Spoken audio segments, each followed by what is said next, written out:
ایک ناشکر انسان کی داستان بیان کیا جاتا ہے کہ ایک شخص کھجوروں کا بڑا شوقین تھا۔ دن بھر درختوں پر چڑھ کر کھجوروں کو توڑنے اور کھانے کی فکر میں رہتا تھا۔ ایک مرتبہ اسے کافی اونچا اور بڑا درخت دکھائی دیا۔ اس پر کافی بڑے بڑے کھجوروں کے گچھے بھی لگے ہوئے تھے۔ اس نے آؤ دیکھا نہ تاؤ گلہری کی طرح درخت کی چوٹی پر چڑھ گیا۔ جی بھر کے کھجوریں کھائیں اور پھر گھر کے لیے جمع کرنے لگا۔ مقصد پورا ہوا تو درخت سے نیچے اترنے کی ٹھانی، لیکن یہ کیا جیسے ہی نیچے نظر کی ہوش باختہ ہو گیا۔ پیشانی پر پسینے کی بوندیں نظر آنے لگی، ہاتھ پھیر تھر تھرانے لگے۔ اس نے تصور بھی نہیں کیا تھا کہ وہ اتنے اونچے درخت پر چڑھ چکا ہے۔ وہ اس سے پہلے کبھی اتنے اونچے درخت پر نہیں چڑھا تھا۔ اس نے رونا دھونا شروع کر دیا، چلایا کہ آ خدایا میری حفاظت کر، مجھے خیریت سے نیچے اتار دے۔ اگر میرا ہاتھ چھوٹ گیا اور میں نیچے گر پڑا تو آج میری زندگی کا آخری دن ثابت ہوگا۔ وہ روتا رہا اور اللہ سے دعائیں کرتا رہا۔ پھر اسے ایک انوکھا خیال آیا۔ اس نے ایک منت مانگی کہ اللہ اگر میں آج نیچے خیریت سے اتر گیا تو پورے 500 روپے کی نیاز پیش کروں گا۔ یہ میرا وعدہ رہا۔ اس وعدے نے اس میں کچھ ہمت پیدا کی۔ وہ دھیرے دھیرے نیچے اترنے کی کوشش کرنے لگا۔ آدھی دوری پار کی تو ہوش کچھ قابو میں آئے۔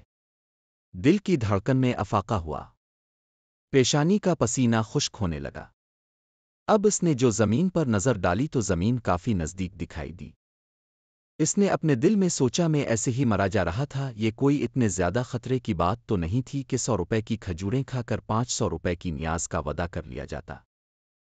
پھر بھی نفع نقصان برابر والی بات پر عمل کر لیتے ہیں۔ 200 روپے ٹھیک رہیں گے۔ اب میں خیریت سے نیچے اتر گیا تو 200 روپے کی نیاز پیش کروں گا۔ یہ میرا وعدہ رہا اللہ سے۔ جیسے جیسے وہ نیچے اترتا جا رہا تھا، اس کے وعدے میں بھی کمی آتی جا رہی تھی اور یہ وعدہ دوری گھٹتے گھٹتے پوری طرح گھٹ کر صفر میں تبدیل ہو گیا۔ زمے پر پیر رکھتے ہی اس نے درخت کی طرف دیکھا اور ہنسنے لگا۔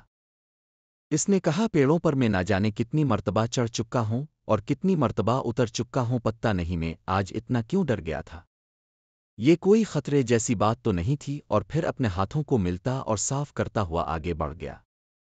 غور طلب بات، ہم میں سے اکثر لوگوں کا یہی حال ہے، جب کوئی مصیبت سر پر پڑتی ہے تو بہت عاجزی اور انکساری سے اللہ کو پکارنے لگ جاتے ہیں۔ جیسے ہی مصیبت ختم ہو جائے تو پھر اللہ کو بھلا دیتے ہیں، جس اللہ کو ہم مصیبت میں چھوٹیے یاد کرتے ہیں۔ اگر خوشی میں بھی اسے یاد کر لیا کریں تو کیا ہی اچھا ہوتا۔ حضرت علی رضی اللہ عنہ فرماتے ہیں کہ ضرورت کے لیے اللہ کو پکارنے والا دونوں صورتوں میں اللہ کو بھول جاتا ہے، ضرورت پوری ہونے پر بھی اور ضرورت پوری نہ ہونے پر بھی۔ اسی لیے اللہ پاک قرآن کریم میں ارشاد فرماتا ہے، بے شک انسان اپنے رب کا ناشکرا ہے۔